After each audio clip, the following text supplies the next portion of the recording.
Welcome back. Who suffers from this brain drain? All of us.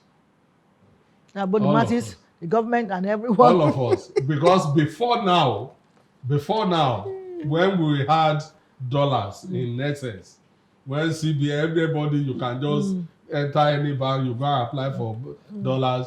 Yes, you can travel now for only a headache. You can go to Germany and do it. You can go to US and do it. You have dollars, but not anymore. Dollars is scarce. So what the doctors are now doing, big hospitals, what they are now doing is to create the ambience anyone can get in England, in Germany, France, and co. So anything, they can handle it. The big ailments like transplant, liver transplant, all of those. We have many hospitals that can do that. Many of them. Yeah. But hospitals are not allowed to advertise. You can't advertise. If anybody who needs anything, we have to look for it. Look for information where it is. So there is no dollars right now. So everybody is everybody. If we don't have doctors, we all suffer for it. If we don't have lecturers in our universities, we suffer for it. And as a matter of fact, this brain drain started practically with lecturers during the Babangida administration. So that left a big vacuum that universities were looking for whether you are qualified or not qualified, just come. Just come. They were picking, I know of example where they went to this Ikeja under bridge to pick someone. Maybe you did mass comm 10 years ago. Come and teach mass comm.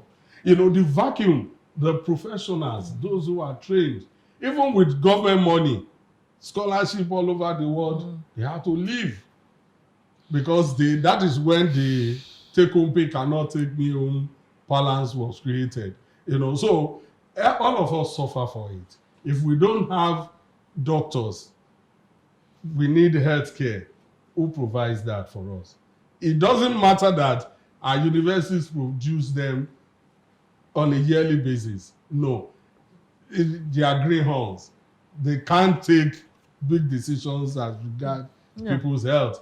So you need that manpower. Those people we call big wigs in the field that have been there. You know, those consultants, big consultants. You need them around.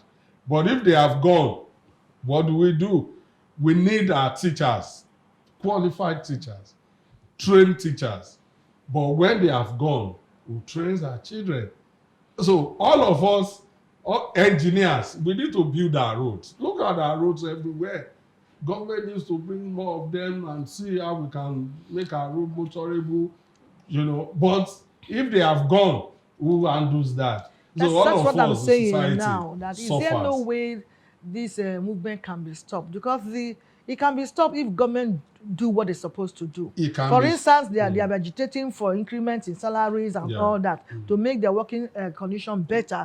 If they are being responded positively, they will not move. At least some of them, at least they remain. Some of them will not move.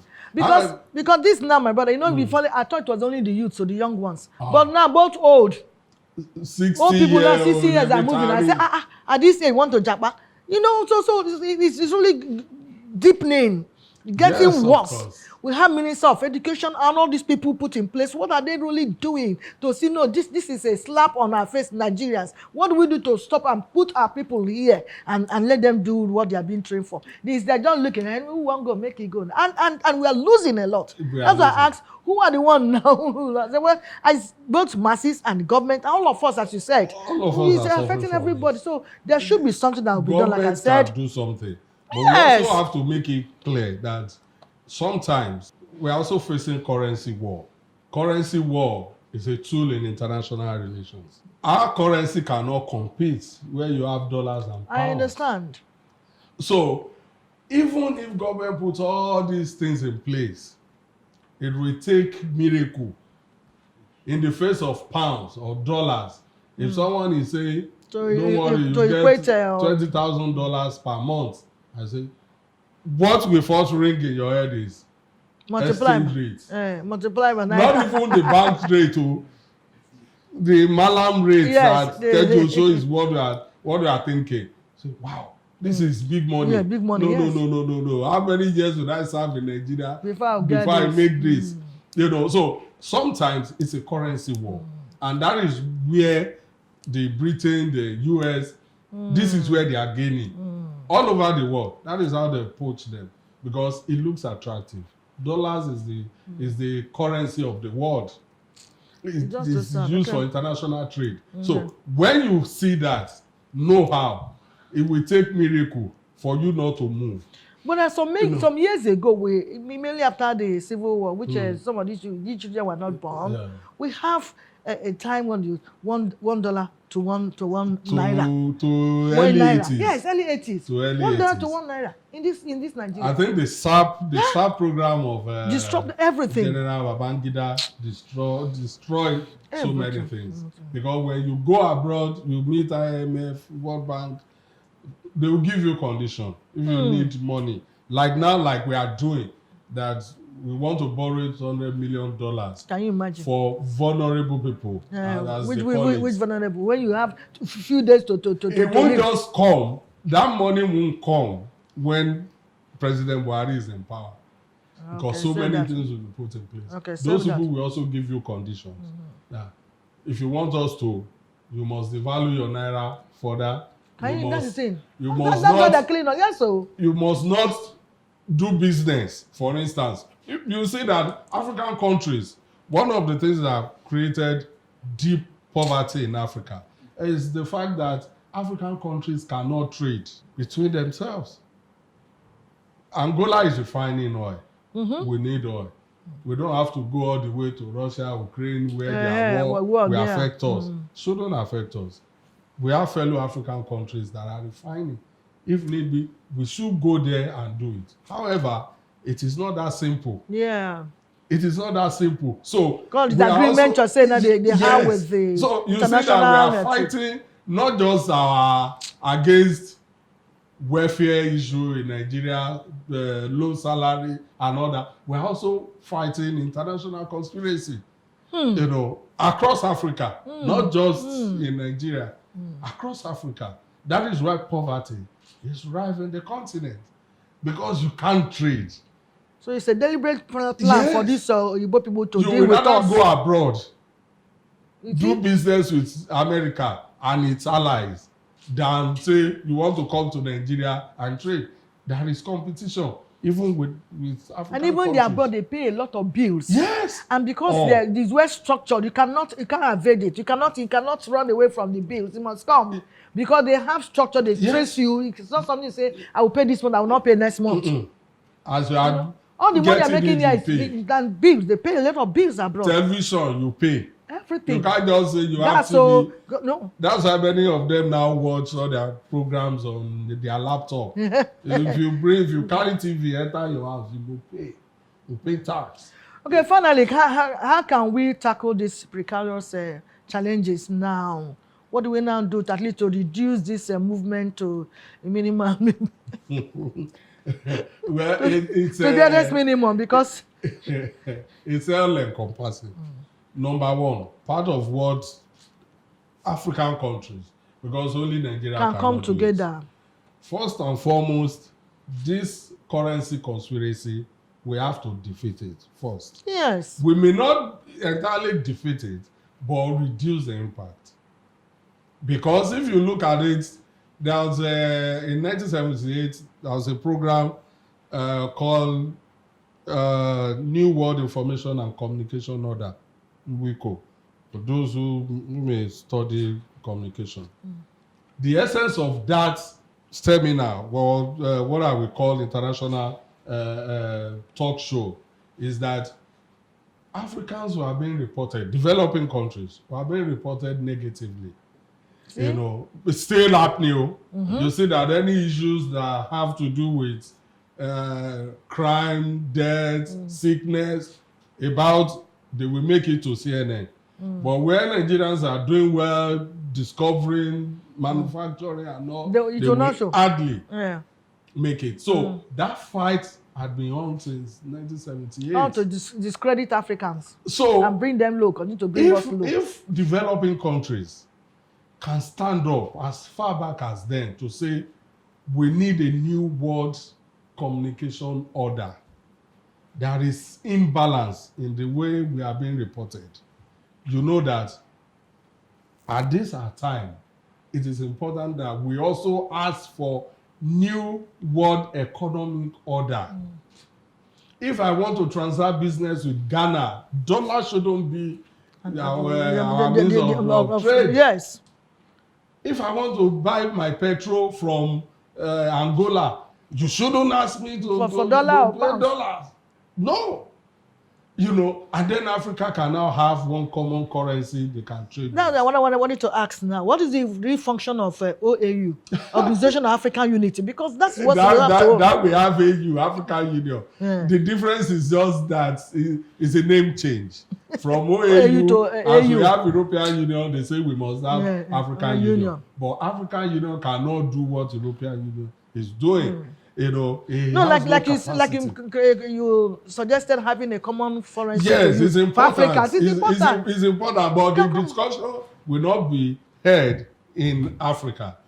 If we go, because at that 1978, the McBride Commission that was set up to look at that imbalance, Britain and America withdrew their membership from UNESCO because of that.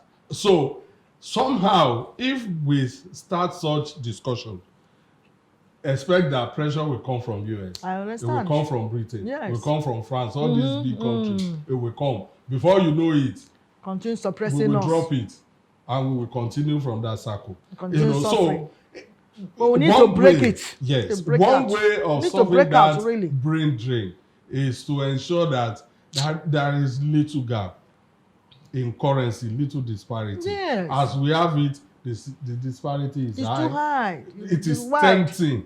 If anybody, look at how much footballers are earning. Yeah. I'm sure everybody now wants to play football. Yeah. Now let me just make it. And because of that, our talents are not here. We can't go on our league. If you see them on TV, you will switch off the TV. You want to see them there. That is where they get big money to be big houses. So the disparities is so high. So we have to find a way to reduce that disparity. That is on the international stage.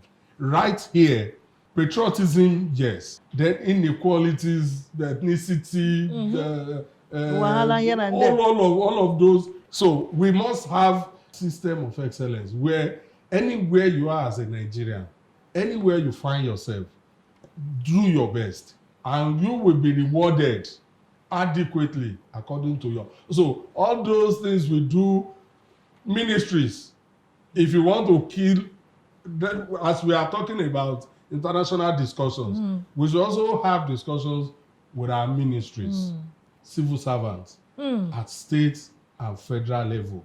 Everywhere, all of us, if we want to complain about Nigeria, we will complain about our governors, our president, our senators and House of Rep members. Even we too, we are agree that. I tell you that what those people know is a drop.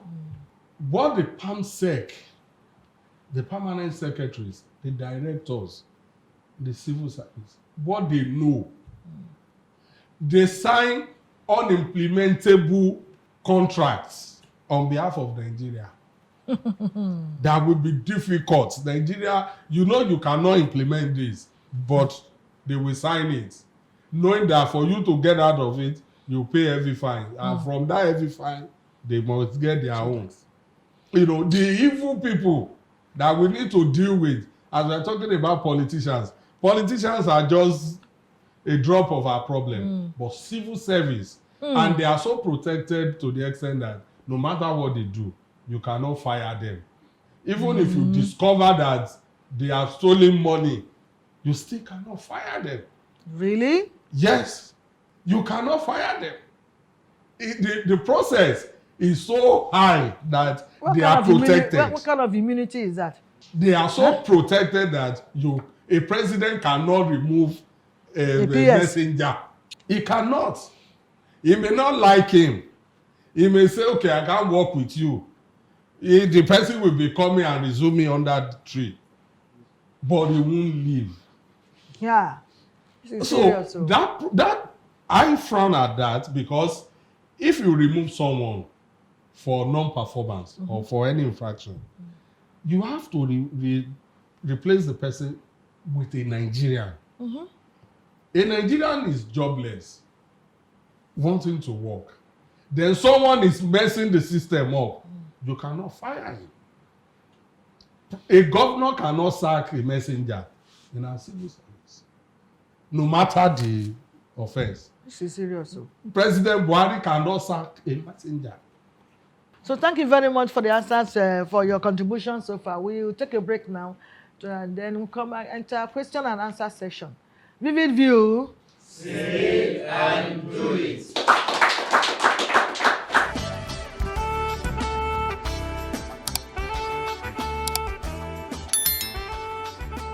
This is Vivid View.